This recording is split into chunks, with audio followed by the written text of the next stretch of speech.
പിതാവിൻ്റെയും പുത്രൻ്റെയും പരിശുദ്ധാത്മാവിൻ്റെയും നാമത്തിൽ ആമേൻ. ദിവ്യകാരുണ്യ-ഈശോയിൽ ഏറ്റവും സ്നേഹമുള്ളവരെ, ഇന്ന് ലോകമെങ്ങും പെസഹ വ്യാഴാഴ്ച പെസഹ തിരുനാൾ ആഘോഷിക്കുകയാണല്ലോ. ഈശോ പരിശുദ്ധ കുർബാന സ്ഥാപിച്ച ദിവസം, ഈശോ പൗരോഹിത്യം സ്ഥാപിച്ച ദിവസം, ഈ പുണ്യദിനത്തിൻ്റെ മംഗളങ്ങൾ ഹൃദയപൂർവ്വം എല്ലാവർക്കും ആശംസിക്കുന്നു. വിശുദ്ധ ഫ്രാൻസിസ് സെയിൽസ് പറയുന്നു, ദിവ്യകാരുണ്യമാണ് എൻ്റെ ഗുരുനാഥൻ. അവൻ്റെ സാന്നിധ്യത്തിൽ നിന്നാണ് ഞാൻ വിശുദ്ധി എന്തെന്ന് അറിയുന്നത്. അത് വിശുദ്ധി ഉള്ളവരാകുവാൻ, വിശുദ്ധിയിൽ വളരുവാൻ നമ്മളെ ഏറ്റവും കൂടുതൽ സഹായിക്കുന്നത് ഈശോയുടെ ദിവ്യകാരുണ്യമാണ്. ആ ദിവ്യകാരുണ്യമാണ് നമുക്ക് വേണ്ടി സന്നിഹിതനായി ദിവ്യകാരുണ്യം, ആ സ്നേഹം നമുക്ക് പ്രകടമാക്കി തരിക. വിശുദ്ധ ജോൺ മേരി വിയാനി പറയുന്നു, ദിവ്യകാരുണ്യമില്ലാതെ ലോകത്തിൽ യഥാർത്ഥമായ ആനന്ദമുണ്ടാകില്ല. ദിവ്യകാരുണ്യം സ്വീകരിക്കുമ്പോൾ ഞാൻ ആനന്ദവും ആത്മസംതൃപ്തിയുള്ളവനായി മാറുന്നു. അതെ, എല്ലാ മനുഷ്യരും ആഗ്രഹിക്കുന്ന സന്തോഷമാണ്, ദുഃഖമല്ലല്ലോ.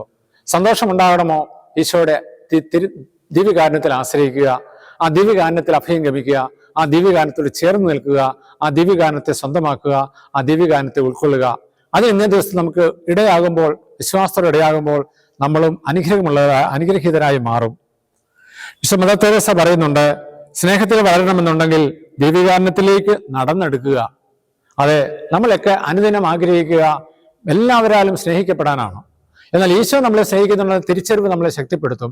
മറ്റുള്ളവരുടെ സ്നേഹം നിലനിൽക്കില്ല, എന്നാൽ ദിവ്യകാരുണ്യത്തിന്റെ സ്നേഹം നിലനിൽക്കും. അതിന് നമുക്ക് ദിവ്യകാരുണ്യനാഥനോട് ഒത്തൊരുമിച്ച് ജീവിക്കാം. അപ്പോസ്തല പ്രവർത്തനം 13-ാം അധ്യായം 41-ാം തിരുവചനം, എന്തെന്നാൽ നിങ്ങളുടെ ദിവസങ്ങളിൽ ഞാനൊരു പ്രവൃത്തി ചെയ്യുന്നു, ആര് പറഞ്ഞാലും നിങ്ങൾ വിശ്വസിക്കാത്തൊരു പ്രവൃത്തി. അതേ സ്നേഹമുള്ളവരെ, ആ പ്രവൃത്തി എന്നുള്ളത് ദിവ്യകാരുണ്യം നമ്മോട് കാണിക്കുന്ന കാരുണ്യമാണ്. നമ്മൾ എത്ര വലിയ പാപികളാണെങ്കിലും നമ്മൾ അനുദപിച്ചാൽ, പൊന്നു തമ്പുരാനെ തെറ്റിപ്പോയി ക്ഷമിക്കണമെന്ന് പറഞ്ഞാൽ അവിടുന്ന് ചേർത്ത് പിടിക്കുന്ന കാരുണ്യത്തിന് സ്നേഹം, ആ സ്നേഹമാണ് ദിവ്യകാരുണ്യം. ആ ദിവ്യകാരുണ്യത്തിന്റെ സ്നേഹം ഈ വലിയ ദിവസം, ഈ പെസഹ വ്യാഴാഴ്ച അനുഭവിക്കുവാൻ ദിവ്യകാരുണ്യനാഥൻ തന്നെ ലോകമെങ്ങുമുള്ള ദിവ്യകാരുണ്യ പ്രേക്ഷിതരെയും ലോകമെങ്ങുമുള്ള മക്കളെയും ഒരുക്കട്ടെ. അവിടുത്തെ ദിവ്യകാരുണ്യം കൊണ്ട് നമ്മളെ ആശീർവദിക്കട്ടെ. ഓ ദിവ്യകാരുണ്യനാഥ, ഞങ്ങളെ സ്വർഗം തുറന്ന് കരുനീട്ടി ആശ്രയിച്ച് അനുഗ്രഹിക്കണമേ. ദിവ്യകാരുണ്യത്തിന്റെ ശക്തി ഇത് സംബന്ധിക്കുന്ന എല്ലാവർക്കും സ്വന്തമാകട്ടെ.